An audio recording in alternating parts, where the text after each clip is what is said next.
Hello everyone, welcome to Spectrum classes. In this video, we are going to standardize the one normal or 1 molar NaOH solution which we have prepared against oxalic acid using as a primary standard. So the question comes to your mind is that if we prepared 1 molar NaOH solution, then what is the need of doing the standardization of that? Second question which comes to your mind is that why oxalic acid is used as a primary standard to standardize the NaOH solution. And the third question which may comes to your mind is that if we are using oxalic acid as a primary standard, then what is called secondary standard is that there? So I will answer all the questions here in this video, so keep watching till end. I will also show you in this video that how the normality is different from the molarity and what is the consequences of this normality and molarity on the titrations which we are going to perform in the video. And NaOH we already prepared in our previous video, so here you can compare. NaOH is hygroscopic in nature, whereas oxalic acid is not. Due to hygroscopic nature of NaOH, it needs to be standardized because what we have weighed or measured, that may be different just because of its hygroscopic nature. It absorbs some water and that water also change the weight. Therefore, we need to standardize NaOH solution with some primary standard. So here oxalic acid works as a primary standard.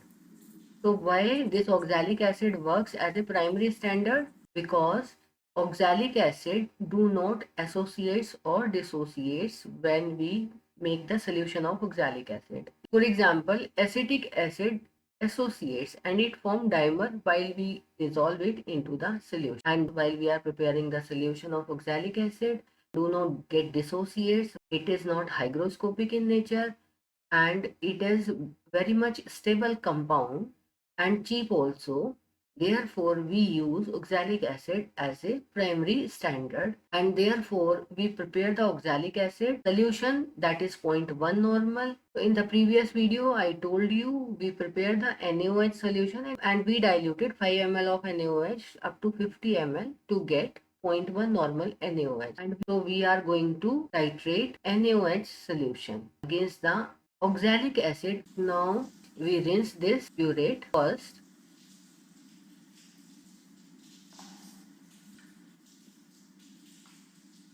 We fill this burette with this 0.1 normal NaOH solution. Heat the lower meniscus. You just remove the air bubbles from this nozzle.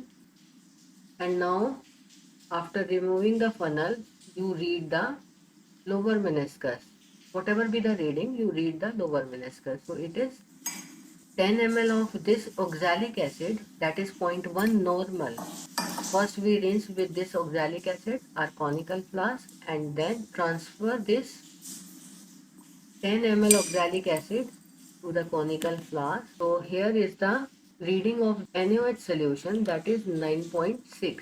Here is the phenolphthalein indicator which we are going to add to this oxalic acid solution. And as you know, in oxalic acid or in acidic medium, phenolphthalein doesn't give any color. Now we are going to start our titration. So while titrating, we used to stir it continuously so that we get homogeneous mixture after addition of each drop of the NaOH solution. Here you can see the color of the drops. It means pH of the solution increases as this phenolphthalein give color in the basic medium, means more than 7 pH. Here you should be very careful because every drop can be the last drop. So here titration is complete and the reading is 22.6. So here I have initial reading and final readings, their difference.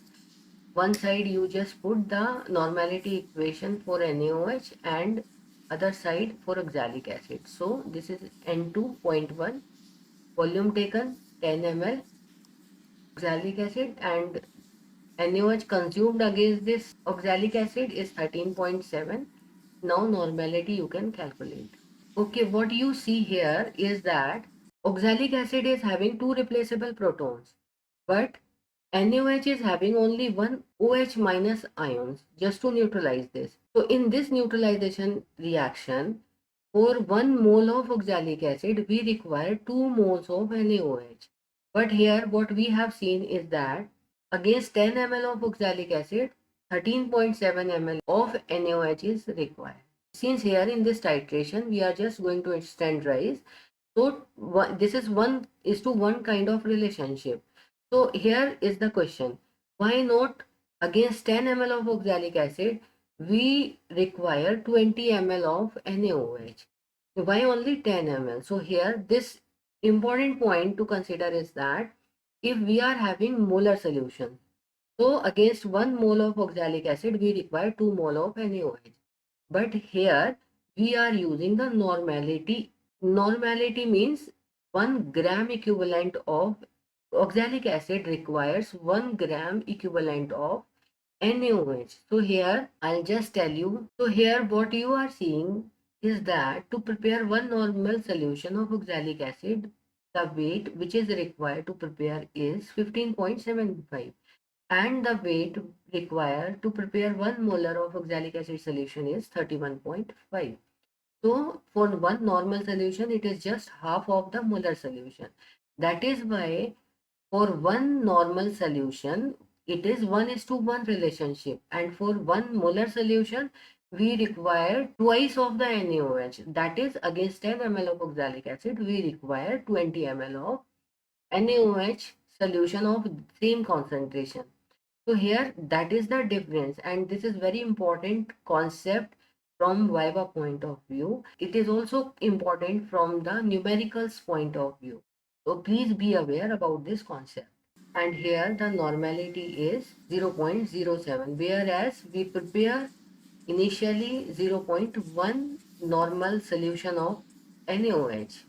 But instead of that 0.1 normal, we get 0.07 normal NaOH.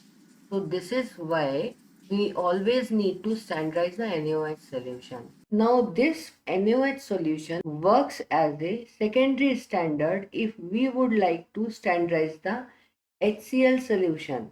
HCl solution cannot be titrated against the oxalic acid because both are acids. Therefore, we require a base. Since we titrated it against or standardized it against the primary standard, now it behaves like a secondary standard. I hope you understand the concept of standardization and why we use oxalic acid as a primary standard and what is called secondary standards in titrations. So I hope I will be able to answer all the questions which comes to your mind. And if you like this video, please subscribe my channel, give me a thumbs up. Thank you all.